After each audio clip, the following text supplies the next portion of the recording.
Estamos con el precandidato presidencial por la Libertad de Avanza, Javier Milei. Muchas gracias por estar una vez más con nosotros. ¿Qué tal? Un placer, Federico. Bueno, quería empezar la entrevista en esta ocasión con un hecho que ocurrió hace pocas horas, de hecho, el asesinato de Morena, la niña de 11 años en Lanús. ¿Qué opina de este hecho?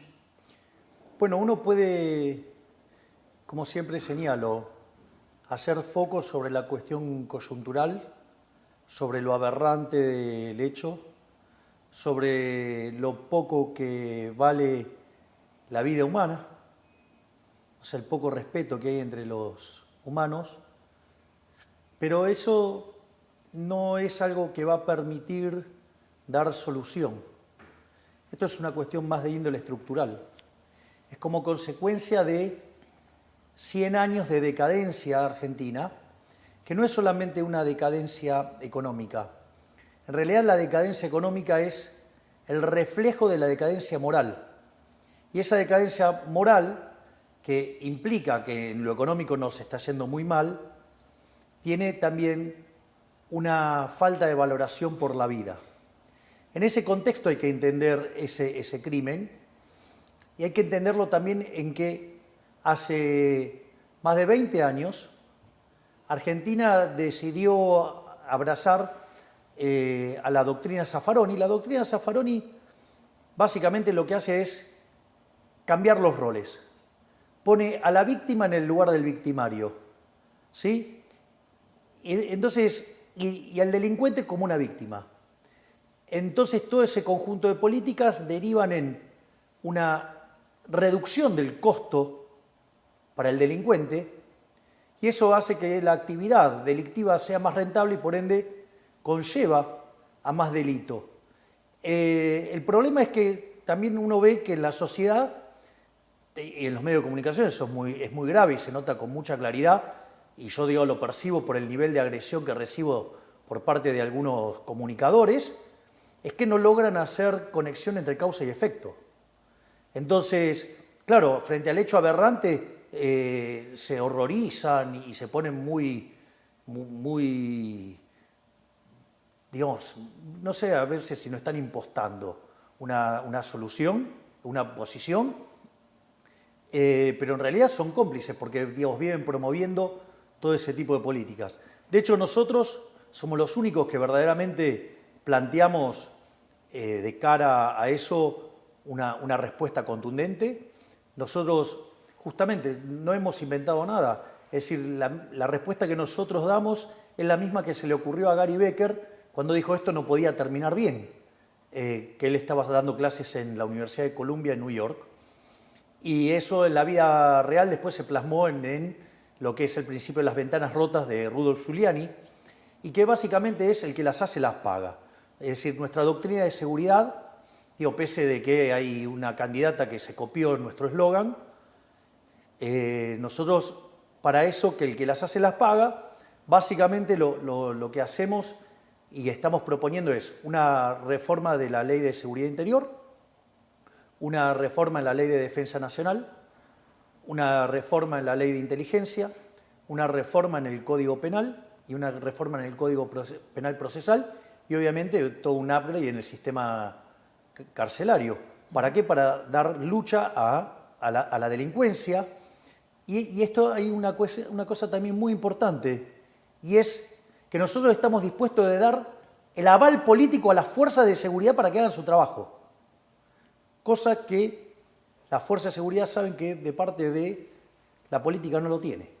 El principal acusado por el crimen es un niño de 14 años que fue detenido y ahora están analizando si lo llevan a un centro de menores o qué hacen con él. También fue detenido el padre. ¿Se debe bajar la edad de imputabilidad? A ver, vos lo que tenés que juzgar es el delito. Y este es un delito de asesinato y tiene que pagar por ser un asesino. Es decir, a ver, acá lo que tiene que quedar claro, que cuando un delincuente decide llevar a cabo un acto criminal, bueno, en ese acto criminal le puede ir la vida o le puede ir la libertad. Es decir, porque para eso están las fuerzas de seguridad. Entonces, tiene que ser encarcelado por el crimen que cometió. Bueno, habrá que buscar el lugar para un menor, ¿sí? Pero que tiene estas características de ser un asesino. ¿Qué le podría decir a los padres de la víctima? A ver, digo, no le podés decir nada a los padres.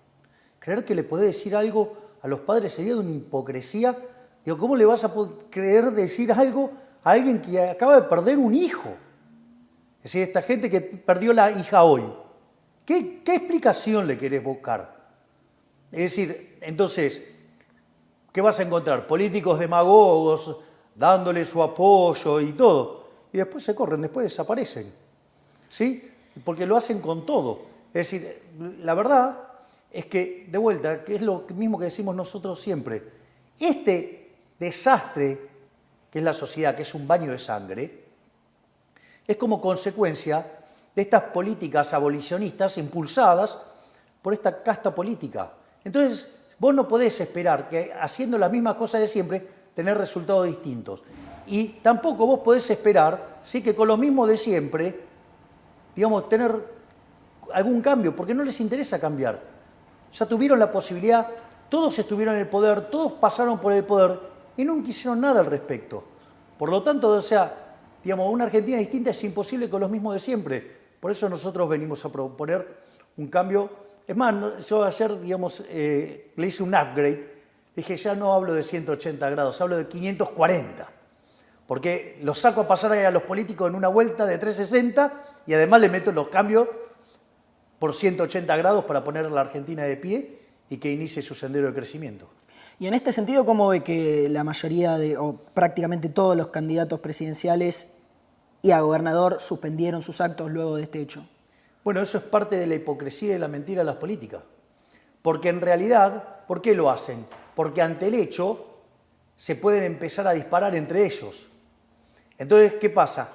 Ninguno de ellos sale ganando en ese juego. Entonces, ¿qué hacen? Llaman al silencio para que las aguas bajen y la gente no se enoje con quien se tiene que enojar, que son con los políticos, ya sea de la oposición o del oficialismo. Sí, porque son los... A ver, acá en el 2001 hubo un que se vayan todos, no se fue ninguno. Están los mismos y además se multiplicaron. Entonces, todos son corresponsables de ese desastre. Y ahora, mucho más especialmente, piden ese alto el fuego, porque hay un outsider. Bueno, yo vengo de afuera, yo no soy parte de esta decadencia, yo no soy parte de este desastre. Entonces yo estoy en condiciones de decirle, ustedes son parte del desastre, es decir, y ustedes no van a arreglar nada porque no les interesa arreglar nada. ¿Cree que este crimen, al estar tan cerca de las elecciones, puede haber generado algún impacto en los votantes? No lo sé, no lo sé. ¿Cómo está viviendo usted en lo personal el cierre de campaña? Bueno, fue muy emocionante el otro día en el Movistar Arena. Todas las entradas que estaban disponibles se agotaron. Es decir, porque nosotros teníamos el control sobre todo eso y la verdad que ha sido un evento, creo que de una calidad estética sublime. Y bueno, después hemos tratado de aportar algunas ideas para lo que era un cierre de campaña. ¿Está conforme con lo que se hizo hasta el momento? Sí, porque dimos lo mejor que teníamos para dar. ¿Es cierto que en los últimos días se reunió con Mauricio Macri? No me reuní, pero sí tengo conversaciones telefónicas con él. ¿De qué hablan? No, son bastante variadas, pero sí hablamos de la situación política y hablamos de economía y también, digamos, hablamos de otras cuestiones que pueden ser hasta personales. Es decir, lo cual es un muy buen diálogo el que tenemos. ¿Comparten la visión de los problemas que tiene el país? En algunos estamos más de acuerdo, en otros tenemos, digamos, a ver, los liberales no somos manada. Pero a mí me parece que, como lo señalamos en el discurso, en los últimos 40 años hubo dos grandes intentos de hacer algo distinto, que fue el caso del menemismo, que con errores y con virtudes fue el mejor gobierno de la historia argentina. Y el otro intento fue el de Macri, pero el problema es que los parásitos de la política se le metieron adentro de la estructura y cuando tuvo que hacer los cambios, le conspiraban contra los cambios. Esto es, los radicales, ¿sí? la coalición cívica y muchos de los que hoy están en este candelero, ¿no? Es decir, si hay algo que le erró Macri fue hacerle caso a ese grupo, sí, que hoy son los que están peleando, ¿no? Es decir, lo que quiero decir es que si a Macri le fue mal teniendo las ideas correctas y teniendo problemas de matices, por decirlo de alguna manera, imagínate si además elegís los que son parte del problema. Por ende, por eso siempre digo que Juntos por el Cambio es una alianza que está condenada al fracaso. ¿Lo ve como un posible aliado en un eventual gobierno suyo? ¿A quién? A Mauricio Macri. Ayudando, digamos, Yo a la tengo una gobernabilidad. excelente relación con él y yo respeto mucho y valoro mucho la opinión de alguien que estuvo sentado en el lugar donde estuvo sentado él. Para mí eso es algo muy valioso. ¿Qué opina de la suba del dólar que se registró en estos últimos días? No es que el dólar está subiendo, es que el peso está perdiendo valor. Es decir, el peso es como una barra de hielo en el desierto del Sahara a plena luz del día. Entonces se derrite. Entonces, en una situación donde se genera un exceso de oferta de dinero, ya sea por lo que se emite, por lo que se espera emitir y además porque no tiene una demanda que lo acompañe, eso hace que el peso pierda valor y que todos los precios expresados en unidades monetarias suban y el dólar es un precio más. Lo que pasa es que como es un activo financiero, digo, sube más rápido nada más, pero el desastre monetario en Argentina está plantado, ¿eh? Argentina tiene un desequilibrio monetario que es peor que el que teníamos en la previa del Rodrigazo. La previa del Rodrigazo, cuando estalla el Rodrigazo, la inflación se multiplica por 6 y la cantidad de pobres por 5.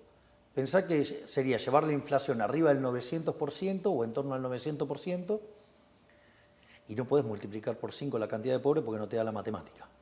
Que eso quiere decir que tendrías un desastre social. Y por otro lado tenés indicadores sociales peores que los que tenías en el 2001 y como si todo esto fuera poco, el balance del Banco Central muestra una relación entre pasivos remunerados, LELIQs, y base monetaria que es superior a lo que vos tenías en el primer trimestre del año 89, es decir, en la previa de la hiperinflación de Alfonsín. Por lo tanto, están dados todos los condimentos para una crisis colosal. Y los únicos que tenemos una propuesta seria para resolver este problema somos nosotros. Los demás son todas soluciones cosméticas y de muy baja calidad porque lo único que hacen es trabajar sobre el flujo, no trabajan el problema en los stocks. Es decir, nadie te dice cómo arreglar el problema del Banco Central. Nosotros sí te decimos. Porque cuando decimos que hay que eliminar el Banco Central quiere decir que vamos a rescatar todos esos pesos que son las LELIQs y la base. Y que es la única forma de evitarte la hiper. Por lo tanto, la situación tiene que ver con el descalabro monetario, ¿no? ¿Y esa crisis cree que puede llegar a estallar ante el cambio de gobierno? Dos cosas. Si lo supiera no te lo diría porque lo estaría arbitrando en el mercado en función de mi bolsillo. Segundo, te voy a contar algo. Yo me hice famoso con un libro que se llama Política Económica contra Reloj, donde nosotros, aplicando el modelo de Flood y Gaber, que es un modelo de crisis de balance de pago de primera generación, con determinación del momento de crisis, anticipábamos que se venía la crisis, y efectivamente la crisis vino, y entonces a partir de ese momento hicimos una nota en Infobae, que la hizo el querido Daniel Estico, a pedido de Daniel Haddad. Así es que mirá, digamos, el recorrido que tengo de tantos buenos momentos con Infobae, un montón de personas muy buenas que conocí en Infobae. Y en realidad esos modelos son modelos para entender la naturaleza del problema. El tiempo es del creador, olvídate. Vos no sabés cuál es la chispa que dispara la caída de la demanda de dinero. En general son episodios políticos y no sabés cuál de esos episodios es el que gatilla la chispa. Por lo tanto, vos podés hacer el ejercicio para tratar de entender cómo funciona, pero nadie sabe el tiempo. ¿Qué espera para este domingo? Que la gente vaya y vote, porque si quiere sacar a los que en el 2001 no se fueron, la única forma de sacarlos es ir y votar. Es decir, sacarlos, digamos, a urnazos limpios en la cabeza, o sea, llenarle las urnas de voto para sacarlos. Eso es lo que espero. O sea, porque, digamos, la queja permanente no conduce a nada. Entonces, hay que ir, hay que votar, hay que fiscalizar, hay que involucrarse, porque si no, esta gente va a seguir ahí.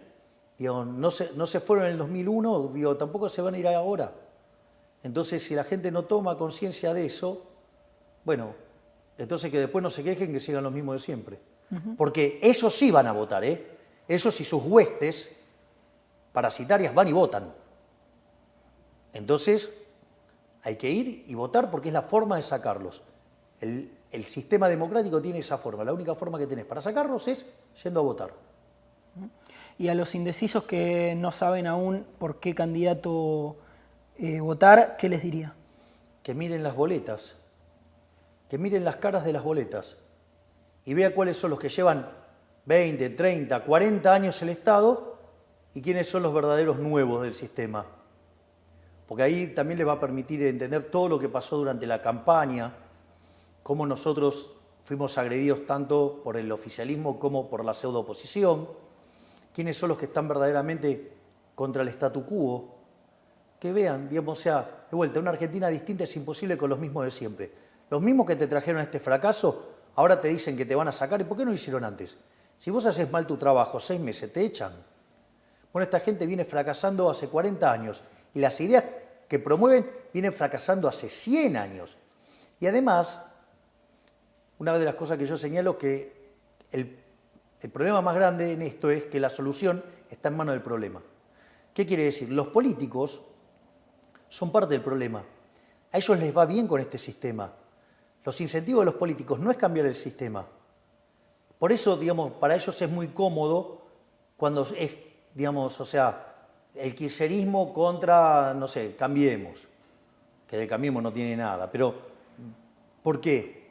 Porque entonces se prestan el poder entre ellos.